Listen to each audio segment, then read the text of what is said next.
だよ。最近ようやく涼しくなってきたと思ったら急に寒い。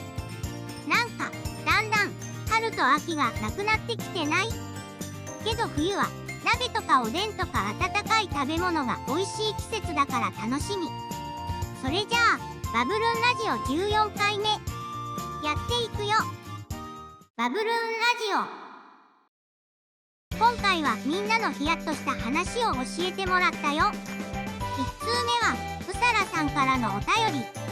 お酒を飲みすぎてお店の出口で倒れてそのまま寝ちゃってた時、常に財布をお尻ポケットに入れててあった時の安心感。もしなかったら家まで歩いて帰らないとヒヤッとしました。うさらさん、はよんぱー。おわ、お財布盗まれてなくてよかったね。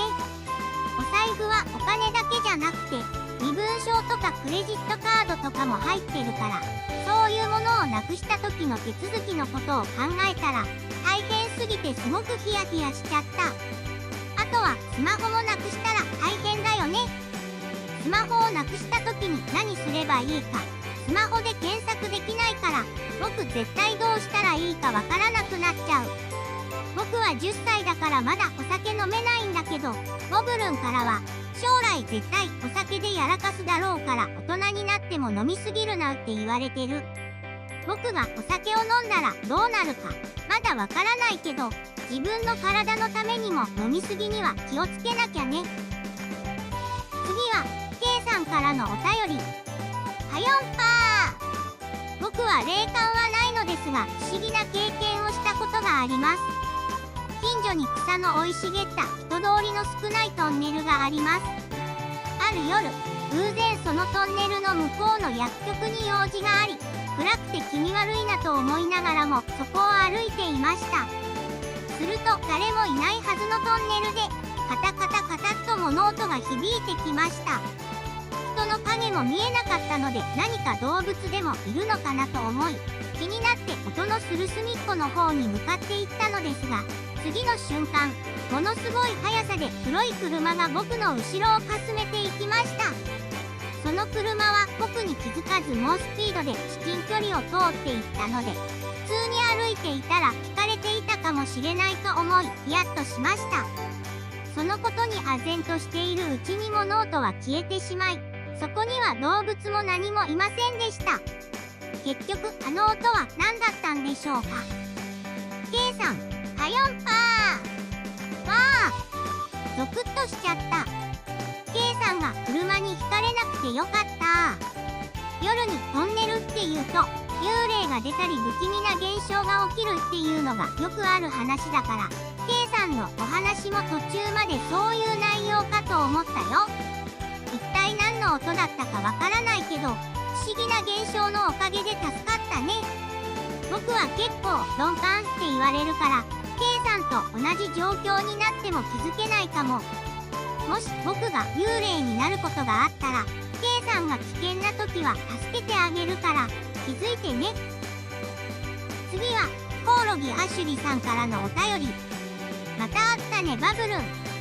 ヒヤッとした話があるよ。ある日 SFC 版ライブアライブをプレイしたくなった。最終編にたどり着いて全てのバッドエンドを手に入れたんだけど、本当にクリアしようと思って再プレイしたらオープニングムービーが途中でフリーズしてしまったんだ。リセットした後カセットは動かなくなり、黒い画面しか表示されなくなりました。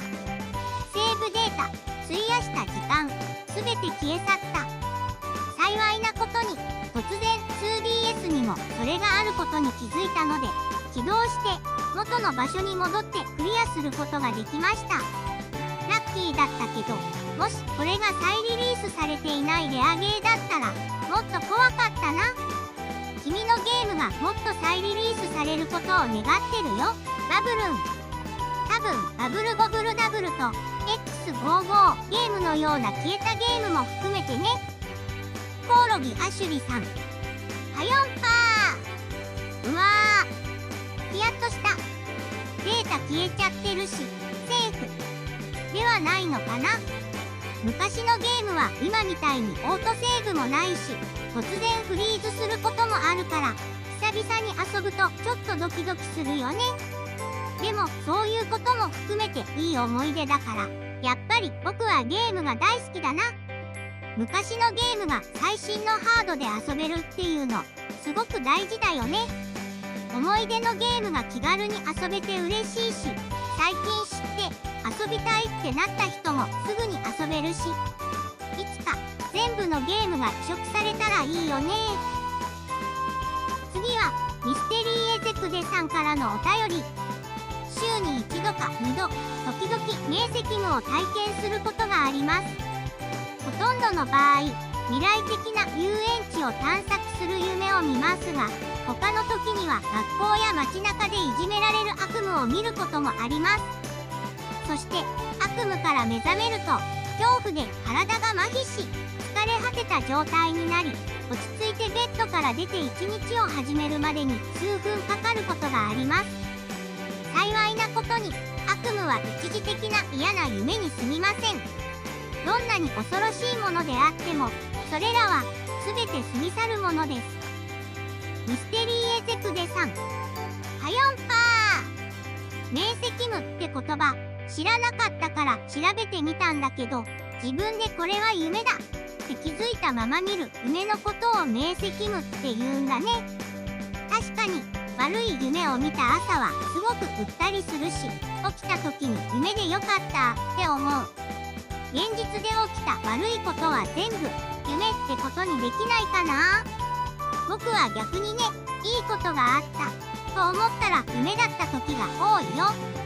ごちそうを食べようとしたら目が覚めたりね。こういう時はすごくがっかりするよ。夢の仕組みはよくわからないけど、リアルですごいよね。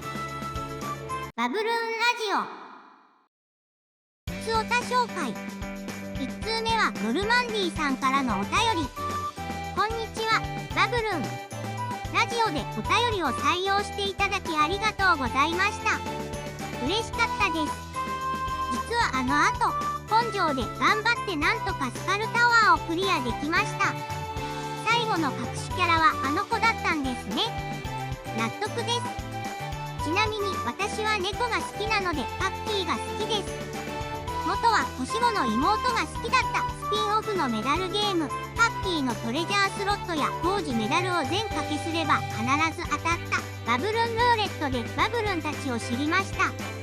まだまだ暑い日が続くので体をご自愛ください。ノルマンディさん、はよんぱー。すごい。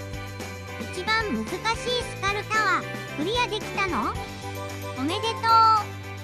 大変だったと思うけど、クリアできた瞬間はきっとすごい達成感だったはず。ノルマンディさんはパッキーが好きなんだね。猫キャラクターは人気あるからたまに羨ましいなって思うよ。僕たちを知ってくれたきっかけはメダルゲームだったなんてびっくり。そんな出会いもあるんだね。パッキーのトレジャースロットはパッキーが分身の術とかするやつだよね。ロボットなのに一体どうなってるんだろう。他の量産モデルを一瞬で出すものすごい技術が使われてたのかも。次は七尾さんからのお便り。バブルン、こんにちは。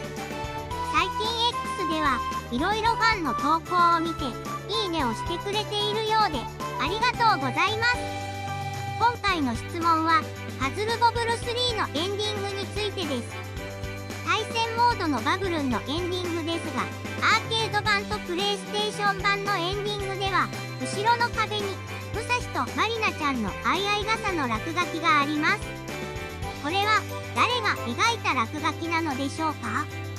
なお、この落書きはサターン版の移植作であるエストリビュート版では見ることができません。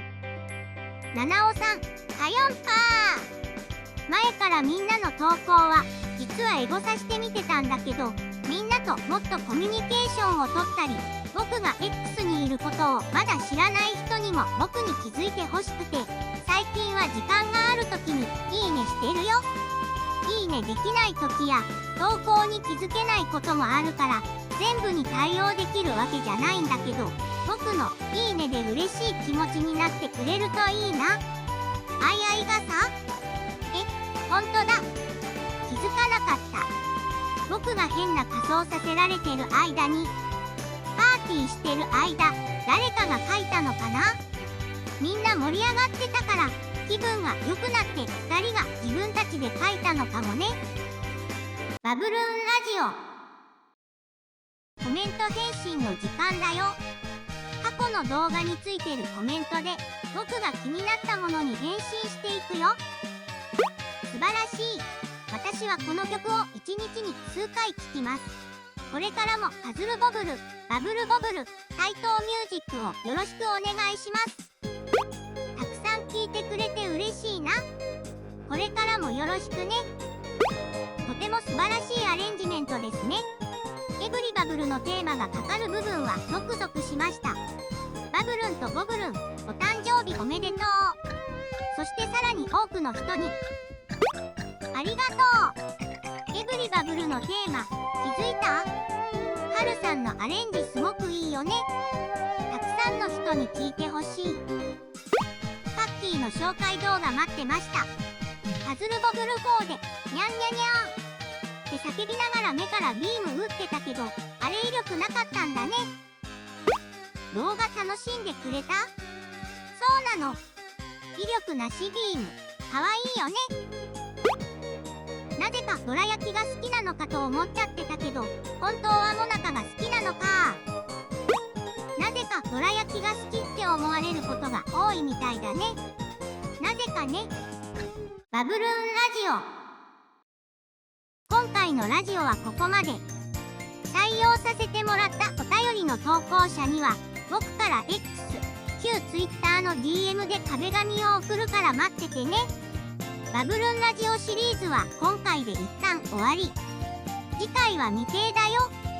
バブルンチャンネルでは今後もいろいろな動画を公開していくから、みんな楽しみにしててね。それじゃあ、またねー。